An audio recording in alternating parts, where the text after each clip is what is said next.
আজ আমি বানাবো জিভে জল আসার মতো রেসিপি চিকেন কাটলেট। এখানে আমি আদা, রসুন আর কাঁচা লঙ্কার পেস্ট নিয়ে নিয়েছি। এবার আমি মিক্সির বাটিতে নিয়ে নেব পেঁয়াজ,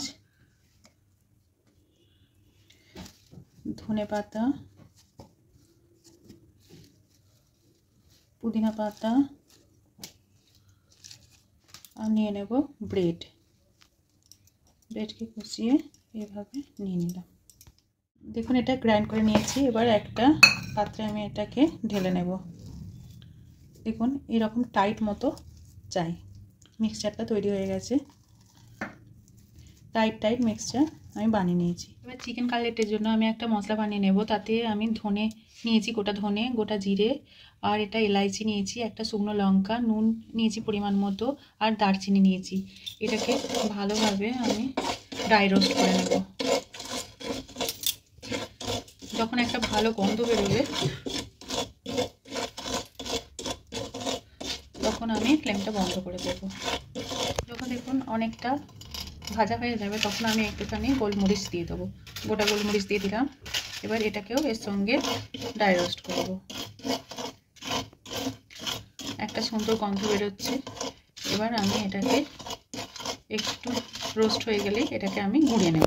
চিকেন কাটলেট বানাবার জন্য আমি চিকেনের ব্রেস্টের এরকম পিস নিয়ে নিয়েছি। এবার সেটাকে আমি পাতলা পাতলা স্লাইসের মতো কেটে নেব।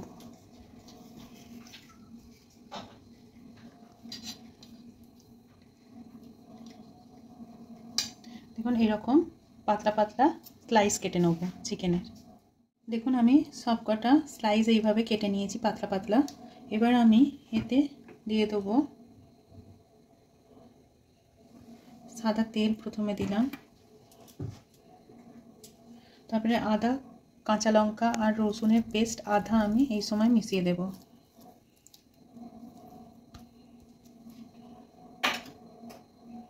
আর যে মশলাটা আমি বানিয়েছিলাম সেটাও একটু ছড়িয়ে দেব। এইভাবে ভালোভাবে এটাকে মাখিয়ে দেবো প্রত্যেকটা পিসের সঙ্গে।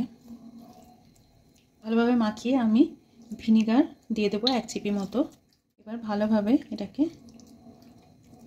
মিশিয়ে নিলাম, দিয়ে এটাকে আধা ঘন্টা রেখে দেব।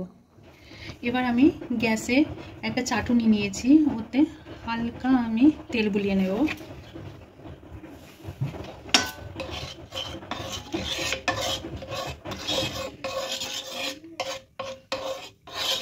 এইভাবে আমি তেলটাকে একটুখানি চারদিকে বুলিয়ে নিলাম। চাটুটাকে আমি গরম হতে দেব। এবার দেখুন যে ম্যারিনেট করা চিকেনটা ছিল, চিকেনের স্লাইসগুলো, সেগুলো একে একে এইভাবে আমি একটু তেলের মধ্যে নেড়ে নেব। এপিট ওপিট করে আমি একটুখানি ওটাকে এর কাঁচা যে ভাবটা সেটাকে একটু ভেজে নেব।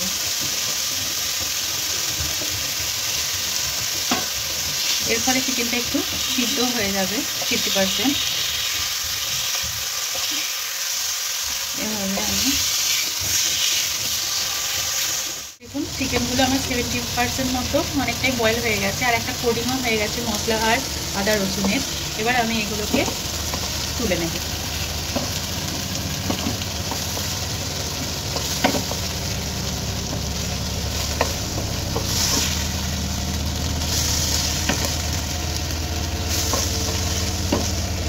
সবকটা আমি তুলে নিলাম। আমি এই যে চিকেনের পিসগুলোকে আদা রসুন আমি দিয়ে দিলাম, আবার একটুখানি আধা যেটা রেখেছিলাম, কাঁচা লঙ্কা, আদা আর রসুনের পেস্ট দিয়ে দিলাম। এবার আমি ধনেপাতা, পুদিনা পাতা আর যে ব্রেডের আর পেঁয়াজের যেটা পেস্ট করেছিলাম ওটাও দিয়ে দেব, আর দিয়ে দেবো ভাজা মশলা। এবার এগুলোতে আমি এটাকে ভালোভাবে চিকেনের পিসগুলোকে মাখিয়ে নেব, দিয়ে একটা কোটিংয়ের মতো করে নেব। সমস্ত পিসগুলোতে আমি এটা সম পরিমাণে মাখিয়ে নেব। দেখুন আমি কর্নের আটা নিয়ে নিয়েছি আর বেশকাম নিয়ে নিয়েছি, আর একটা বাটিতে ময়দা নিয়ে নিয়েছি। তাতে আমি অল্প একটু নুন দিয়ে এটাকে গুলে নেব।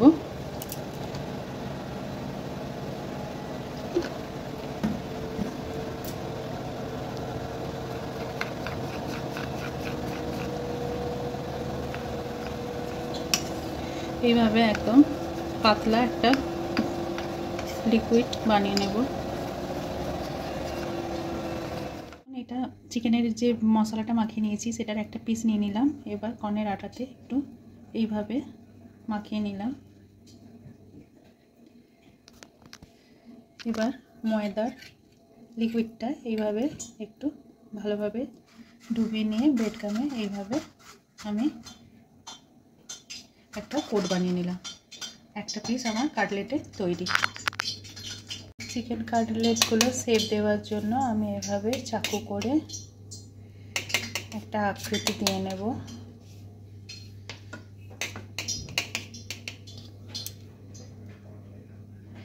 এইভাবে প্রত্যেকটা চিকেনের পিস আমি এইভাবে কাটলেটের মতো তৈরি করে নেব। দেখুন কাটলেটগুলো আমি বানিয়ে নিয়েছি। একটু ভিজে সেট করে নিলে আরও ভালো হয়।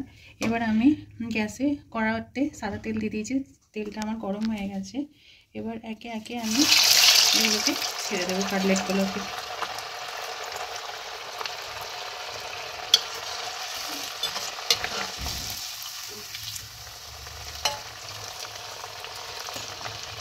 একদম স্লোতে আমি এগুলোকে ভেজে নেব। আমার ভাজা হয়ে গেছে। এবার তেলটা ছেঁকে ধীরে ধীরে আমি এইভাবে তুলে নেব। ব্যাস, আর একটা কাটলেট আমি দিয়ে দেব।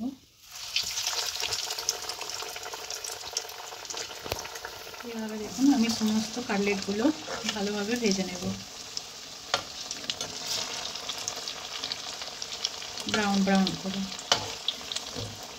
এরকম উলট পালট করে আমি প্রত্যেকটা কাটলেটকে ভালোভাবে মিডিয়াম ফ্লেমে ভেজে নেব।